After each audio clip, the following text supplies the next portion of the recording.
Hola, un saludo para todos.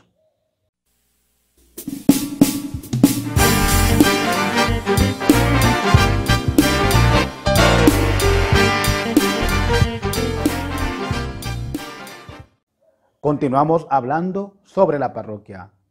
La parroquia es una realidad meramente eclesial, donde nos reunimos para escuchar la palabra de Dios, para vivir los sacramentos y para formar una comunidad. Nos dice el Código de Derecho Canónico en el Canon 518 que generalmente debe constituirse una parroquia territorial, aunque también el Código nos habla en ese mismo Canon 518 de diferentes tipos de parroquia, pero la más común es la parroquia territorial. Esta realidad de la parroquia territorial no es un capricho del legislador universal, es decir, de la Iglesia que lo ha constituido así, sino que responde a una realidad meramente humana. El hombre, la sociedad, surge desde una experiencia de comunidad. El hombre se constituye en relación a otros más y forma así una comunidad y forma así un pueblo, una nación, un territorio. La parroquia entonces responde a esa realidad, a formar una comunidad visible en una realidad verdaderamente territorial. Pero también esto responde a otras dos cosas importantes.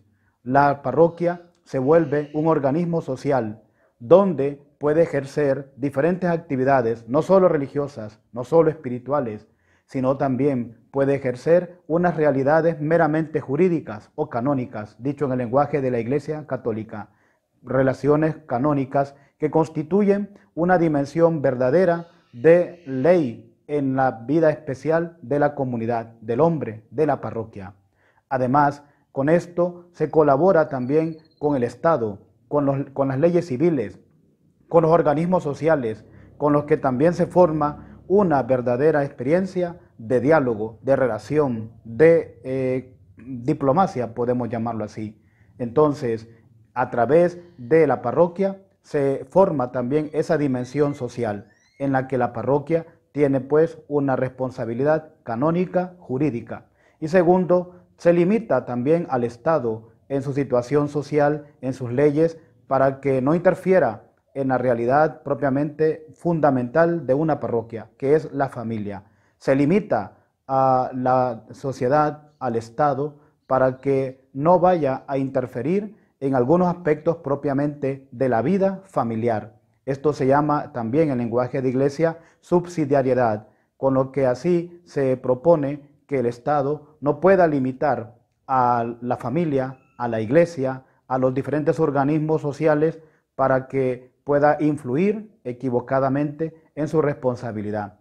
Por eso la parroquia es una estructura meramente territorial, para poder colaborar así con las diferentes relaciones de la vida humana y con las diferentes expresiones sociales también de la comunidad.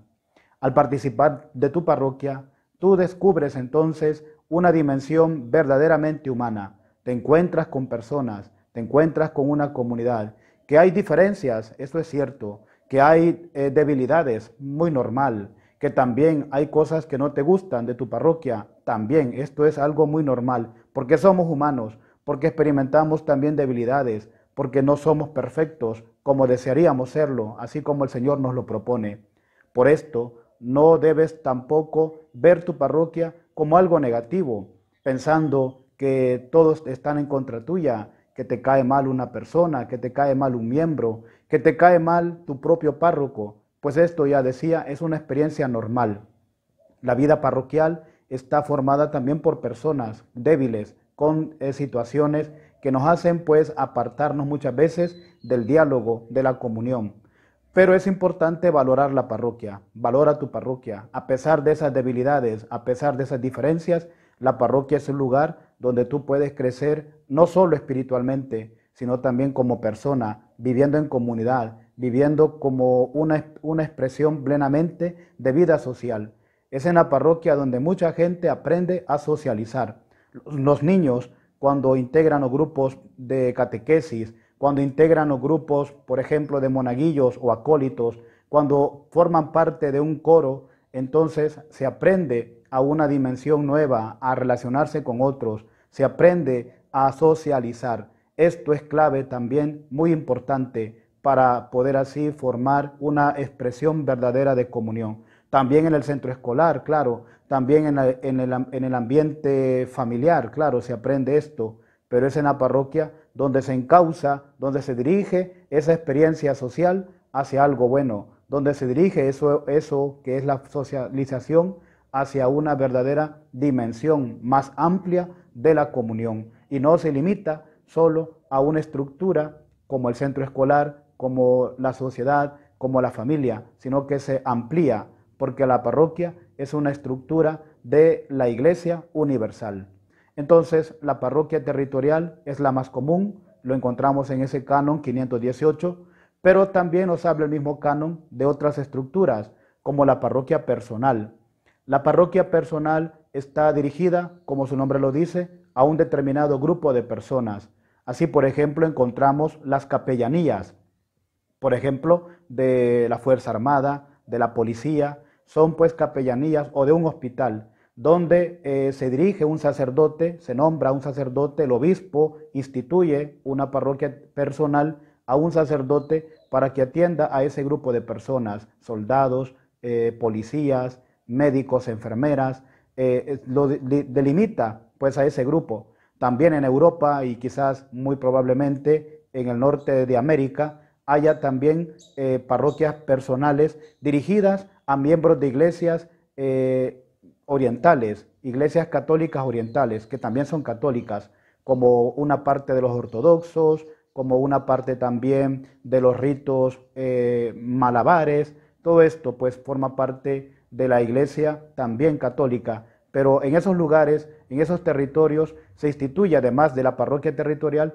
la parroquia personal, para que así se pueda mantener una relación de atención pastoral a ese grupo de personas.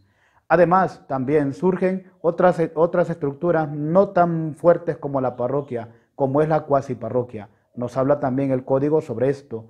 Las cuasiparroquias son estructuras parecidas a las parroquias, pero que no lo tienen todo. Les hace falta alguna cosa. Puede ser su territorio muy corto, puede ser también que no haya un determinado número de personas para que formen una parroquia más amplia. Entonces también allí se delimita y se forma una pequeña parroquia, una estructura muy básica que se llama así cuasiparroquia. Pues esto es lo más común que encontramos en nuestra iglesia, en la estructura, hablando sobre la parroquia. Seguiremos hablando más sobre la dimensión parroquial y la dimensión pues eclesial más amplia de nuestra vida pastoral, de nuestra vida eclesial. Lo importante pues, vuelvo a decirlo, es que te integres a tu parroquia, que formes parte de ella, que te sientas un miembro activo y que te comprometas a pesar de las diferencias, a pesar de las debilidades, a pesar de los desafíos que significa el relacionarse con otras personas. A pesar de esto, lo importante será siempre tu integración en la parroquia. Te esperamos, tu párroco te espera, tu comunidad te espera en tu parroquia para que te integres, para que participes, porque cada uno somos importantes y podemos recordar la parábola de la oveja perdida. Una sola oveja es importante para que se forme el rebaño. El rebaño está incompleto mientras falta una oveja. Tú puedes ser esa oveja que esté alejada. Ahora vuelve a tu parroquia, intégrate y constituye así una verdadera comunidad para fortalecer tu vida social, para fortalecer tu vida espiritual y para poder integrarte a una realidad nueva de comunión. Bendiciones a todos.